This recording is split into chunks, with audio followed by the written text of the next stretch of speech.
मैं अपने आप को आर्टिस्ट मानता हूँ। उसका काम है जो हमारा आसपास का जो जीवन है, जो संदर्भ है, उसको किसी न किसी तरह से अपने म्यूज़िक के अंदर गूँथ के लोगों के सामने पेश करे। म्यूज़िक जो है ये सुनने का विषय है, देखने का नहीं। Lyrics have become unimportant. अब आपके पास साहिर लुधियानवी जैसे, शैलेंद्र जैसे, गुलजार जैसे कोई ऐसी हस्तियाँ मौजूद नहीं। So I think you have to be very careful about the music that we put out.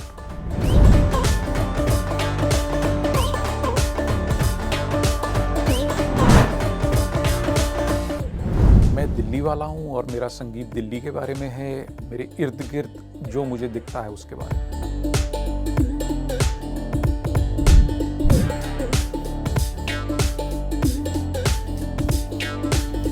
सबसे बड़ा बदलाव है कि म्यूज़िक हैज़ गॉन ऑनलाइन। हमारे ज़माने में, मेरे ज़माने से मेरा मतलब, जो मेरी पहली 3 एल्बम्स आई थी तो उसके अंदर टीवी का बहुत बड़ा रोल होता था। सो अब टीवी का रोल उतना नहीं है। पहले रेडियो हमें बजाया करता था, अब रेडियो नहीं बजाता है। So those are the big changes. बाकी ये है कि अब एक एल्गोरिथम हमारे बीच में आके बैठ गया। जो एल्गोरिथम का अजगर है वो आर्टिस्ट और श्रोताओं के बीच में आके बैठ गया है।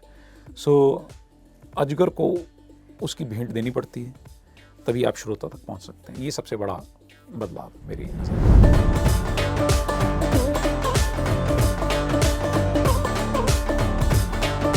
देखिए, रेडियो बहुत इम्पॉर्टेंट है क्योंकि रेडियो जो है म्यूज़िक को प्योरेस्ट फॉर्म में पेश करता है। कैसे? रेडियो के अंदर आप गाना सुनते हैं। म्यूज़िक जो है ये सुनने का विषय है, देखने का नहीं। टीवी के ऊपर आपके पास गाना अच्छा हो या ना हो, आप वीडियो अच्छा बना सकते हैं, चमक दमक डाल सकते हैं, तो आप किसी भी चीज़ को, पंजाबी में कहते हैं, लिशका पुशका के पेश कर सकते हैं। सो रेडियो के अंदर ये नहीं हो सकता। रेडियो के अंदर you have to have some sort of truth in your music itself. तो रेडियो के अंदर जो अच्छा गाना है वही चलता है। म्यूज़िक और बाकी जो टीवी है इसके अंदर आप किसी भी चीज़ को चमका सकते हैं। So radio is for purists, radio is for judging the real worth of music.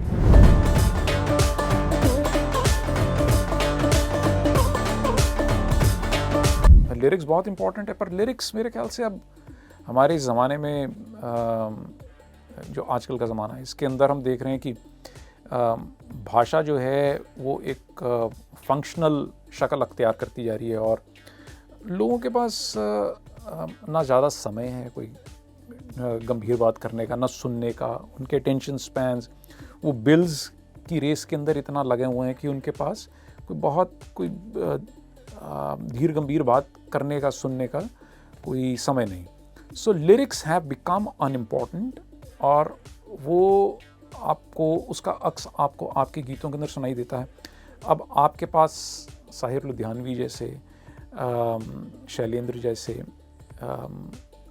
गुलजार जैसे कोई ऐसी हस्तियाँ मौजूद नहीं हैं। सो लिरिक्स जो है मेरी नज़र में तो पॉप म्यूज़िक है ही लिरिक्स। क्योंकि अगर आपने सिर्फ साउंड सुनना है तो क्लासिकल म्यूज़िक के अंदर आपको सुनाई देता है, वेस्टर्न, इंडियन। तो अगर आपको सिर्फ और सिर्फ साउंड सुनना है तो those are pretty much the formats for you. Pop music is about making sense of how, what, where is happening to us right now and it requires some great depth. तो lyrics बहुत अहम है।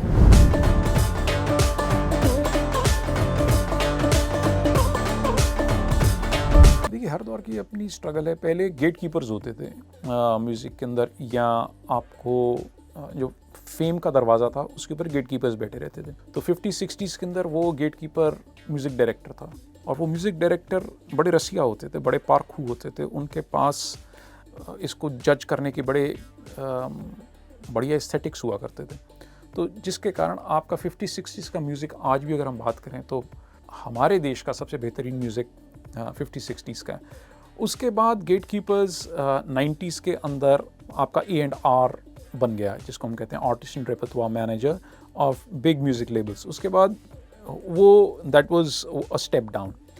अब उसके बाद YouTube है, उसके बाद जनता जनार्दन है, उसके बाद आप देख ही लीजिए, we have removed the gate keeper. So the only gate keeper is right now the artist himself or his absolute near coterie. आपके पास पैसा चाहिए, वीडियो बनाने के लिए चाहिए, गाना प्रोड्यूस करने के लिए चाहिए, and then you need to just market it. So that is meant कि गेट कीपर बिल्कुल दे बीन टेकन आउट.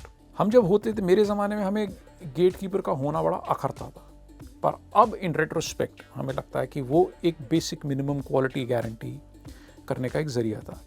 उससे क्या था कि आपके समाज को नर्चर करने वाला म्यूज़िक पहुंचता था लोगों की तरफ.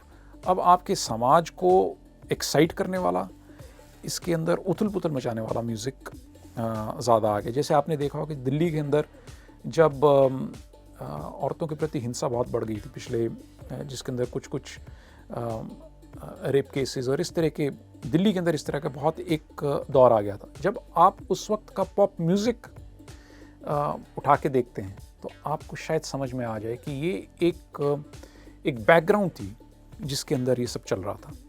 सो I think you have to be very careful about the music that we put out, especially for women.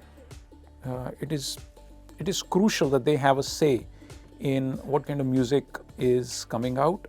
And देखिए जो संगीत है ना, ये आपको मेरे को हर किसी को जोड़ने का एक ज़रिया है, एक हमको आपस में बाइंड करने वाला कॉन्ट्रैक्ट है. अगर आपका कॉन्ट्रैक्ट बढ़िया है, उसकी शर्तें अच्छी हैं, मानवता के अनुकूल हैं, तो आपका और उनका रिश्ता वैसा होगा. अगर वो इंसानी कदरों कीमतों के विपरीत हैं तो आपका और आपके समाज का आपस में ताना बाना वैसा होगा. So I feel that it is important for India, you know. Why India? Because इसके अंदर बड़ी सारी श्रेणियाँ हैं, गरीब भी है, कुछ भी है. आप और मैं शायद 21वीं सदी में जी रहे हैं. इसी शहर में आपको शायद कुछ लोग मिल जाएंगे जो 18वीं सदी में जी रहे हैं, दिमागी तौर से भी और अपने फिजिकल एनवायरनमेंट के तौर से भी. सो इन सबको जोड़ने के लिए कुछ ऐसा चाहिए विच जिसका आफ्टर इफेक्ट खुशनुमा हो, खुशगवार हो.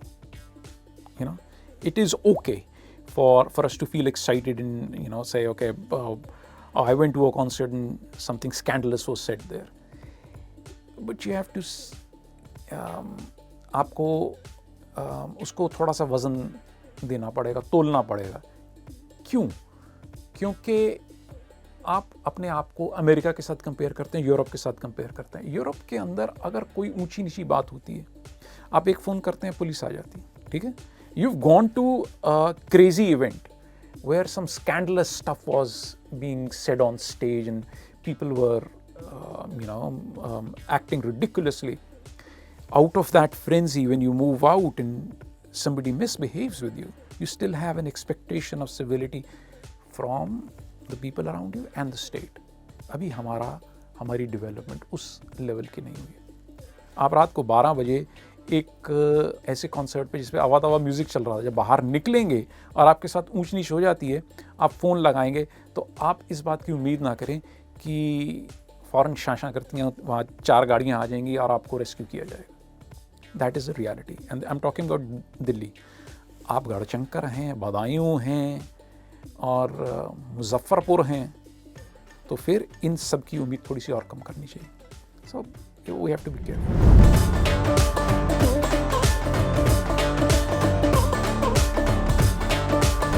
बड़े अच्छे आर्टिस्ट आ रहे हैं. मुझे ट्रैफिक सिग्नल अच्छा लगता है, पर वो अपकमिंग नहीं है, वो तो देर.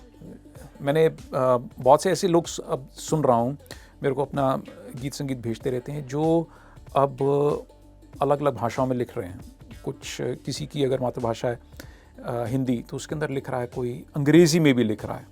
तो मैं देख रहा हूँ कि उसके अंदर जो राइटिंग का स्तर है वो काफ़ी बेहतर होता जा रहा है. सो इस तरह के काफ़ी सारे हैं, but I think traffic signal is something that stand out.